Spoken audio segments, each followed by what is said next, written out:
Hello, everybody. Grant here, your de facto club leader for the week. So let's get after it. So, your challenge for the week or your helpful tip of the week is based around running fast or running slow. So, your challenge for the week is I want two different workouts. I want one really, really, really fast workout, one really hard workout. And the other workout, I want to be a long, slow distance workout, or as some people like to call it, the LSD run.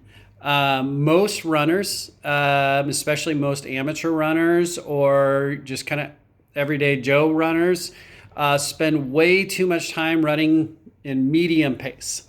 Really, very, very few of your runs should actually be in medium.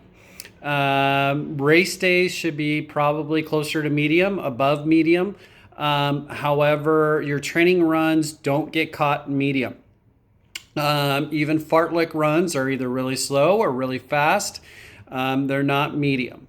So I like to think of running as building a pyramid. You want to build the biggest pyramid you possibly can build. And to build the biggest pyramid you can, you want it to be really high at the top, and you want it to be a huge base.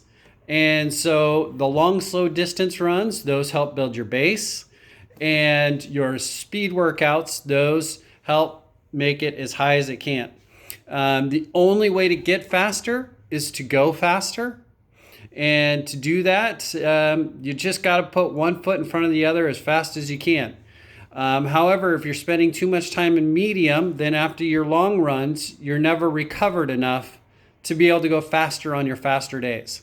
So, one really slow run, one really, really fast run. I don't care what the fast run is. Challenge yourself. It can be mile repeats, 800s, 400s, or it could just be, the 100-yard dash a bunch of times. So, that's the challenge for the week. Motivation for you. So one thing about me that a lot of people don't know is that before Snohomish Running Company, I owned a business. It was called the Endurance Sports Northwest. And it was a retail entity. I was in the mortgage industry for 14 years, and I dropped everything, and I opened a bike and triathlon store in 2010. I started actually putting on running events, and I started Snohomish Running Company to drive traffic to Endurance Sports Northwest. Inevitably, I would end up failing at Endurance Sports Northwest, mainly because I didn't know how much to order, when to order, or what to have, and all those things. And we ended up failing. We ended up closing the doors in 2014, but I ended up with Snohomish Running Company, which came after it. And I like to say I'm making a lot more money off my failures right now than many of my successes in my life. So what does this have to do with running? Well, unfortunately, in running, a lot of times you got to learn how to fail. You got to learn how to run to failure to be able to set a PR. When we first start out, we first get going and running and all of that, it's kind of easy to set PRs. It's easy to kind of play it safe at times and go after something and still set a PR.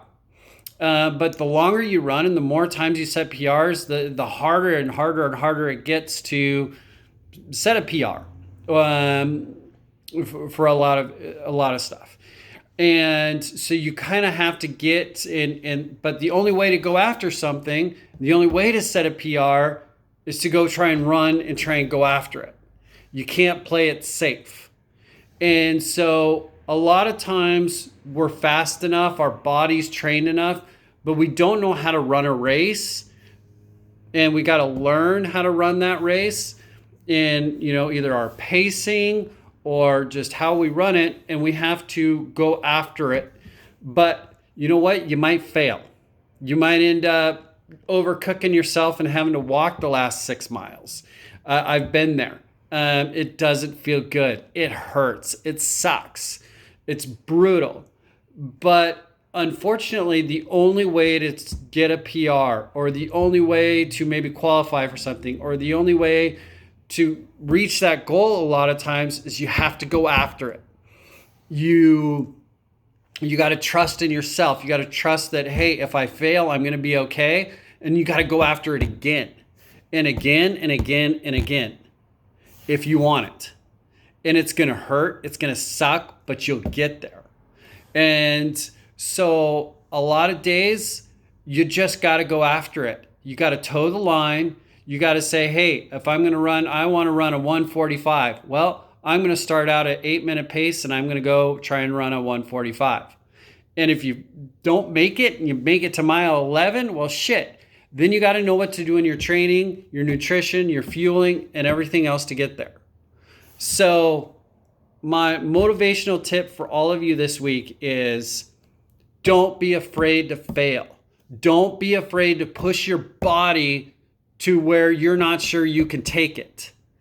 And that's the only possible way for you to really figure out what God made in your body, is to go after it. Now, you don't have to go to the hospital. I know I joke around. I like to say ER or PR. You don't need to get there, but you do need to go after it and you got to be willing to risk failure if you want to reach those goals, if you want to reach those heights. And then you got to learn from those failures, those experiences in running, just like in life, and continue to go after it until you get there. Whatever your PR is today, if you don't break it tomorrow, it's still your PR and you still ran that fast. But you'll never break it unless you try to go after it. So enjoy your week. Don't be afraid to fail. Run fast, run slow, kick some ass.